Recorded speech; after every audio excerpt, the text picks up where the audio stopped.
Capital Sonoro. Ahora.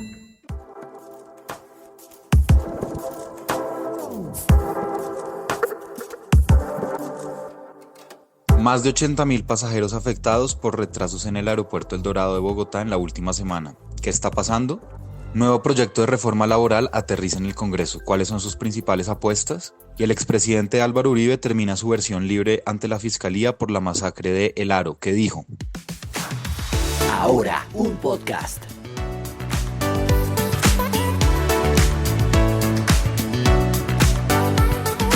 Hola, soy Santiago de Narváez y esto es Ahora un podcast. Es lunes 27 de noviembre de 2023. Hoy estoy de manera telemática en la compañía de Cristian León y Mauricio Pichot.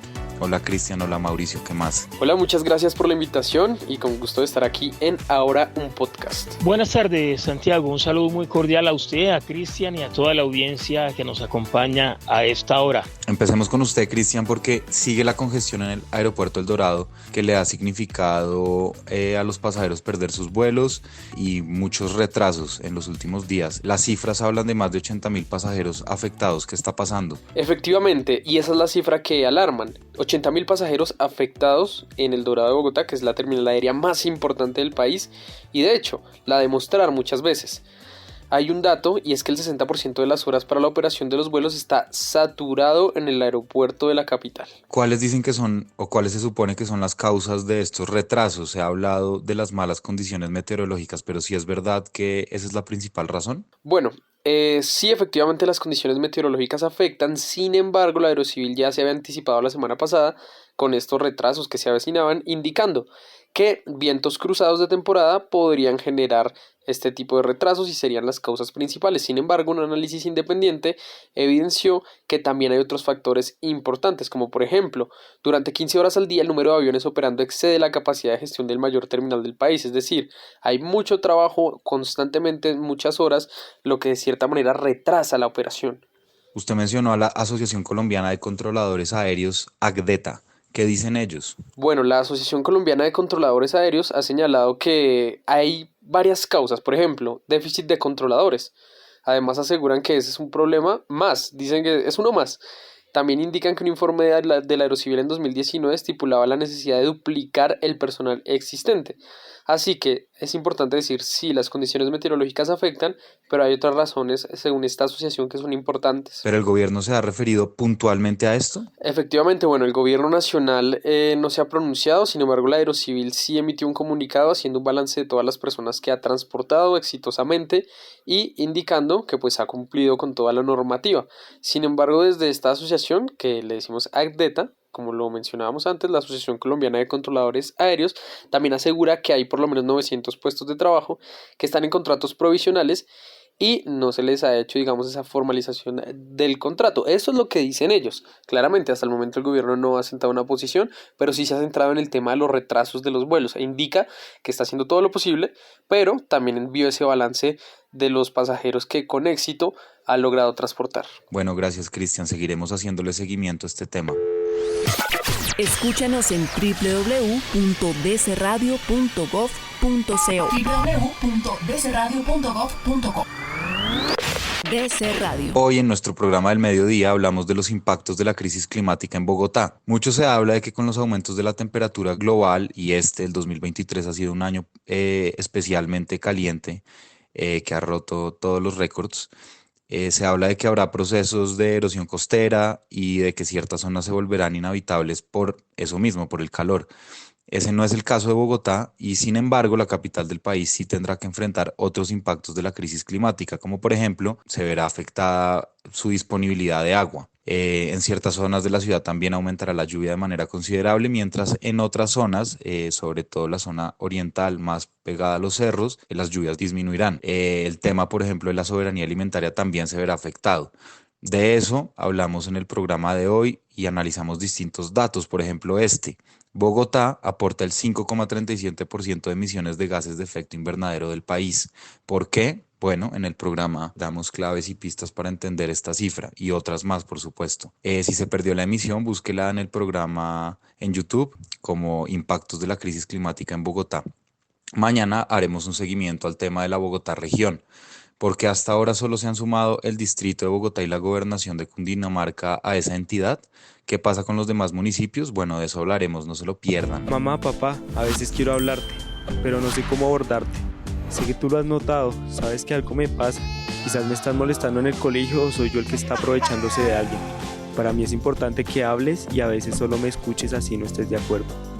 Porque muchas veces el bullying lo podemos detener si lo hablamos. Amix, date cuenta, eso también es bullying. Digamos no más bullying en Eureka, tu canal.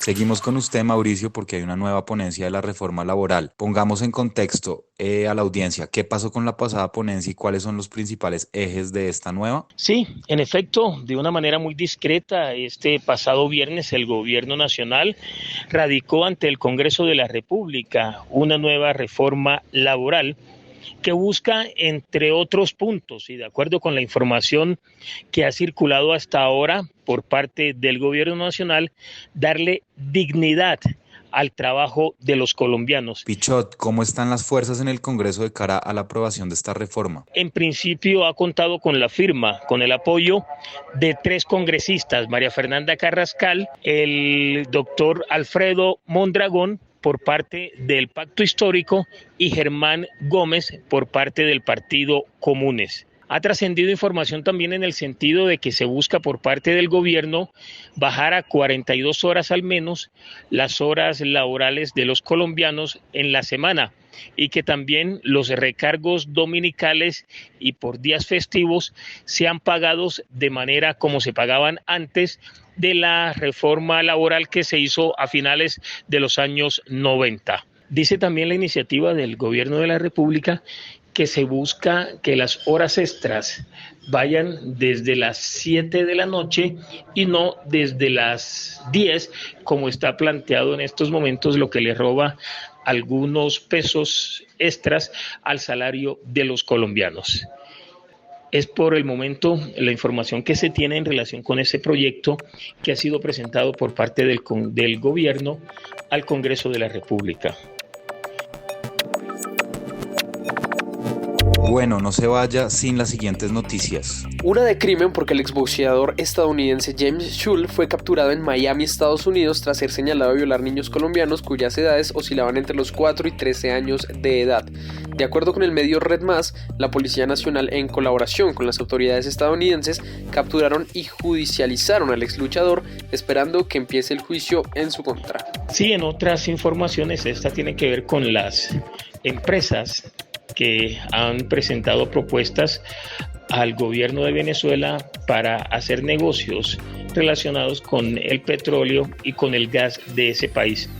Todo esto ocurre después de la decisión tomada por el gobierno de los Estados Unidos de levantar las sanciones que pesaban contra la administración del presidente de Venezuela, Nicolás Maduro, al que el gobierno de Estados Unidos considera de tomar acciones antidemocráticas en contra de la población civil de Venezuela.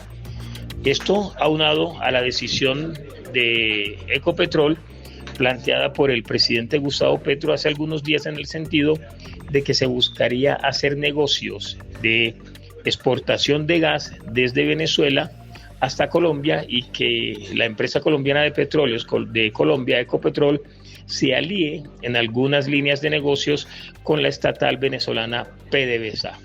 Eso fue todo. Ahora es un proyecto periodístico de Capital que está en televisión, en YouTube, en las redes sociales y aquí en podcast. Busque a Capital Político y de vital importancia para saber lo que pasa en la política y la cultura y despierte todas las mañanas con nuestro boletín en su correo electrónico.